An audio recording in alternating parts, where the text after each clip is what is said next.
I'm Shirakawa from Onso. Thank you for joining us today. Sitting next to me is someone from the JRA Ritto Training Center. How should I put it? A training assistant. Ah, well, that is all there is to it. This is Tomoki Igarashi.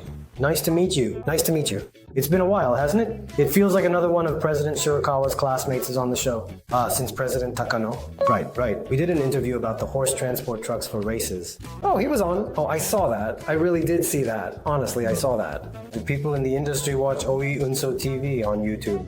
I've seen it. I watch it, and whenever Nori-kun posts a video on X, he reposts it for me. Oh, so you two were classmates in elementary school, back in Ritto Town, at Kanzi Elementary School? That's absolutely right. Kanzi, let me explain. Kanzi. To win golden, the character for gold and the character for victory. Wow, Kanzi. And so now you're working as a training assistant, right? That means you're riding every day, right? That's right. Yeah, even today before coming here, I rode 4 horses. 4 horses. How long has it been since you last met? Since yesterday. Well, you know, I actually arrived a day early, and we had a nice little get-together dinner with everyone. That's awesome. Do you like to drink? Yeah, pretty much every night. Every night. It's way beyond just liking it, honestly. He drinks, posts, and even does live streams. But the number of streams has decreased compared to before. At one point, I was doing it every single Sunday, like clockwork. What do you talk about? Just small talk, really. Not even about horses. Horse talk is maybe 10% of it, if that. It's mostly like what movies I went to see and enjoyed, or what anime I watched that was good, or what game I'm currently hooked on. While I'm chatting about random stuff like that, people leave all sorts of comments, so I reply to them. And if there are any questions, I answer them. I'd love for you to teach President Shirakawa how to do that. I'd like you to show me the ropes. Oh, well, maybe next time you do it? Oh, absolutely, anytime. Sometimes other people from the industry join in too. President Shirakawa doesn't really put out unedited, raw content outside of YouTube and X. Well, that's because it disappears, right? Since it's live. It's gone. Even if I say something crazy, well, you can choose whether to keep the archive or not. I make absolutely sure never to leave behind any kind of archive, and I do this with the clear understanding that listeners will not tweet about what I said in the space. I run it so that the exclusive benefit is that only those who actually participate get to hear it. That sounds like it would be perfect for you? Yeah, so sometimes I end up saying some pretty weird things. But, well, especially since I'm drunk. Have you been an assistant for a long time? That's right. At the training center, there are 2 types of training assistants, the Mochinori assistant and the Semisen assistant, which is what I do now. A Mochinori assistant basically has 2 horses assigned to them, like a groom. Exactly. The difference between a groom and a Mochinori assistant is that grooms don't ride. They have 2 horses and just care for them. A Mochinori assistant cares for the horses and also handles the training for those 2 specific horses. Now, the Semisen role I have, as a Semisen assistant, you don't have any specific horses assigned to you. The horses can change from day to day. They can change, or sometimes they're fixed. It depends on the horses currently at the stable. Also, based on the training schedule and timing, it might be decided like, okay, we need to have so-and-so ride this horse today. Pairs. Right, exactly. And I've been doing this for... How many years has it been since I joined the training center? About 17 or 18 years, I think. I started when I was around 25, 26, or 27. For the first 2 years, I was a Mochinori assistant too, so you were caring for them as well. Then, after 2 years, the person who was the Semisen assistant at the Igarashi stable left for various reasons. Since there was no one for that role, the trainer told me, you do the Semisen work. I've been doing it ever since. That was at the Igarashi stable, which was actually my father's stable, the place where I grew up and learned so much. I did Semisen work there for quite a long time, really dedicating myself to the job and gaining a lot of experience. That stable, unfortunately, closed down about 3 years ago when my father decided to retire from the business. After that happened, I went to one other stable where I worked as a Mochinori assistant once again, this time for about a year. Then last year, I moved to my current stable and I went back to being a Semisen assistant, continuing the work I had started so many years ago. So, do you feel being a Semisen assistant suits you better? Well, being a Mochinori was fun in its own way. It's completely different. You definitely get more attached as a Mochinori or a groom. You have your own assigned horses that you see every single morning. Grooms and Mochinori assistants are actually much closer to the horses. That's exactly why. During that year at the stable before my current one, I was constantly posting updates about my assigned horses on X. I would post videos and photos. Since you're so close to them, you can easily take a photo or video pretty much whenever you want. Makes sense. In the semisen role, I don't want to get in the way of the grooms or the mochinori assistants while they're working. Oh, right, so if you were to... Even if I want to take a photo or video, I'd hate for them to think I'm being a nuisance, so those opportunities naturally decrease. That explains why lately on X, Yeah, there are fewer horse photos. I have to wait for the perfect moment to sneak a shot. Oh, is that so? Back at the Igarashi stable, there was a horse named Win Mighty who ran incredibly well and even competed in the Arimakinen. Whenever I tweeted about her, the response was amazing. It was huge. Yeah. She's already retired. She's a mother now. I actually went to see her in Hokkaido the other day. Oh. Since she's Goldchip's daughter, she had even more fans. She had a huge personality. She wasn't like that when she was young, but maybe from around age 5 or so. She became a very strong-willed girl. Oh, wow. When heading to training, a walk that takes a normal horse 5 to 10 minutes would take her 20 to 30 minutes. She'd just stop. Oh, well. Like, let me go at my own pace. And since she's a mare, I really had to be extra considerate of her needs. I didn't want to keep telling her to walk faster or to come on, because that just wouldn't be fair to her. So I always made sure to ride her last every single day, just to make sure she was comfortable and not rushed. I see. So that I wouldn't have to worry about the next time slot. I see. Yeah. She won graded races and ran in grade 1 races, so when we'd go in front of the training stands, photographers would often point their cameras at her. She would always stop. Wow. She'd give them fan service? Exactly. She'd stop and face the camera properly. She knew she was being photographed. Oh, wow. She was so cute. Right. You need to do that too, Shirakawa-san. Sometimes you really have to stop for a moment and actually give some fan service. Honestly, I really don't have any fans like that. I'd like to know what your daily schedule is like, Igarashi-san. Oh, well, everyone has their own particular routine, of course, and that's just how it is. But in my case, saying "or" sounds a bit arrogant, doesn't it? Is it okay? It's really fine. In my case, personally speaking. He corrected himself? Okay. In the morning, this time of year, like October, I arrive at work about an hour to an hour and a half before the track opens. From there, I make my way over and change. Then I go around taking my time saying good morning to all of the exercise riders and the grooms that I work with every day. During that time, if anything at all happened with any of the horses that I'm in charge of, they'll let me know right away so I can address it as soon as possible. Oh, well. I'll check in, asking if everything's normal while greeting them, and they'll tell me if anything's up. At my current stable, about 30 to 40 minutes before the track opens, the staff do what we call pre-exercise, which is walking or riding the horses to warm them up before training. At that time, I might help the exercise riders mount by giving them a leg up, and then there's some more time. Then, 15 minutes before the track opens, everyone gathers together.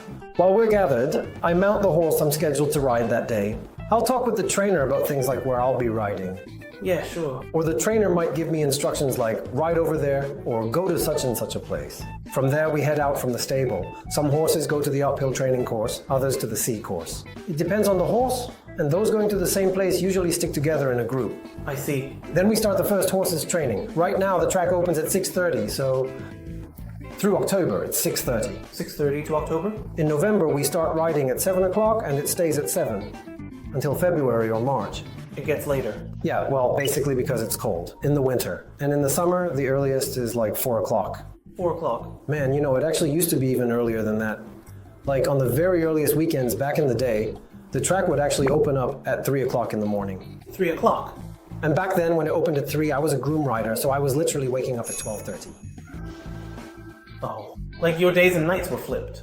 That's right, exactly. So after the first horse is done, I pretty much just hop right onto the second one. do you come back? Yeah, I come back to the stable and the next horse is waiting there. I see. For example, every stable has its own way. They're all different. Some stables wait right at the exit of the training track, but at my current stable, I head back once.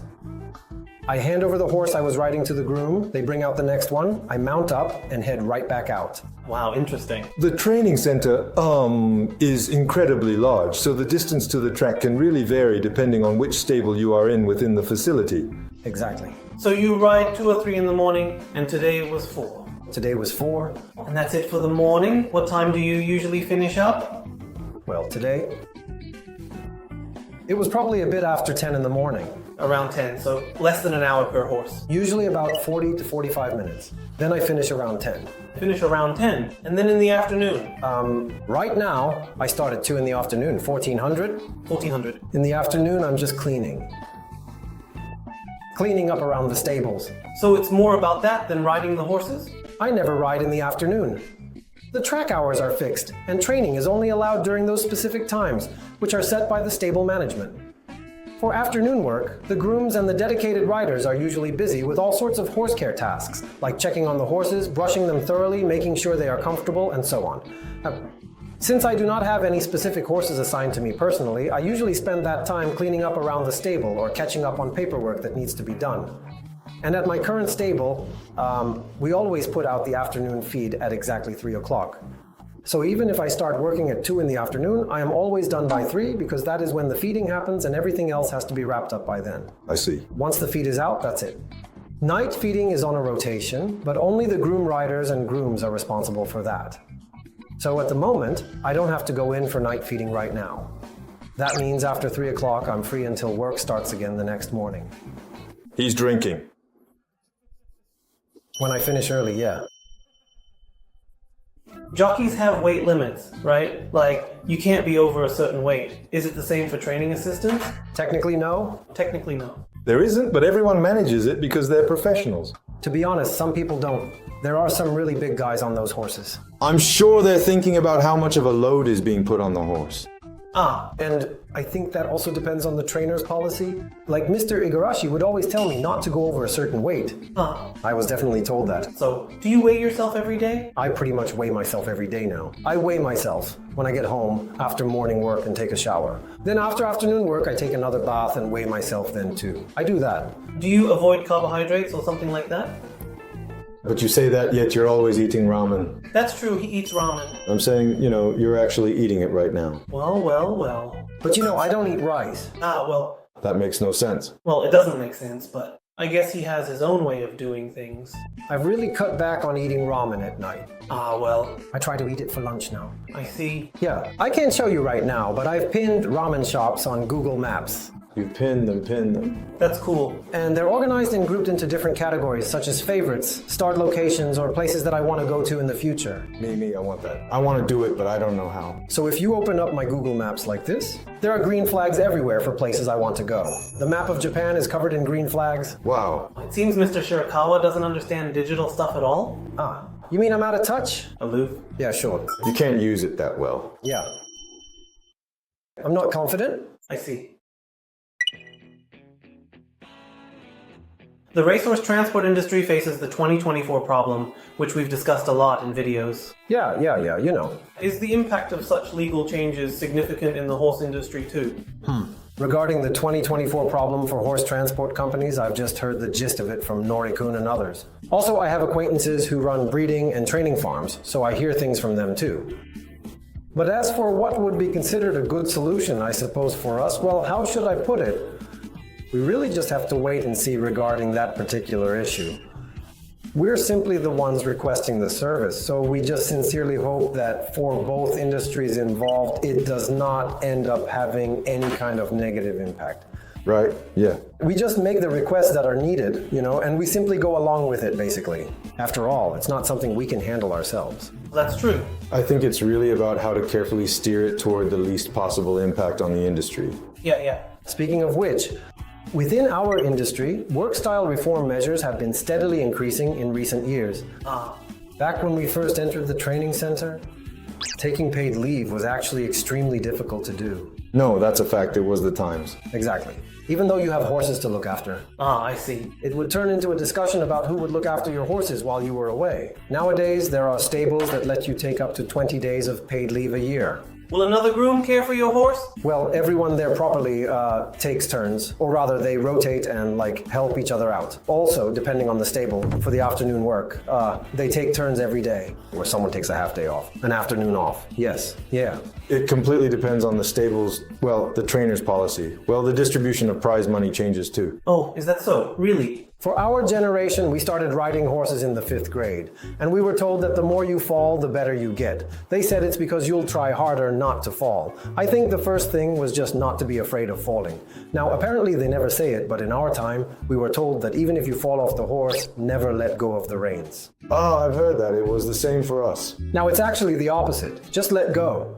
Otherwise, The person, gets injured. Because you'll get hurt. You could end up with even worse secondary or tertiary injuries. So apparently the teaching now is to just let go and get away. But in our time, it was the total opposite. They'd say, never let go, don't let the horse get away. I once got thrown over like a judo flip. Bam! And I kept holding the reins. The horse dragged me for a long way. Whoa, I've been dragged like that too. Everyone in this industry must have seen it. I was dragged on and on, just dragged along until the horse finally stopped. Then everyone started clapping. They were like, well done. Honestly, it's kind of stupid when I think back on it now, looking at the whole situation.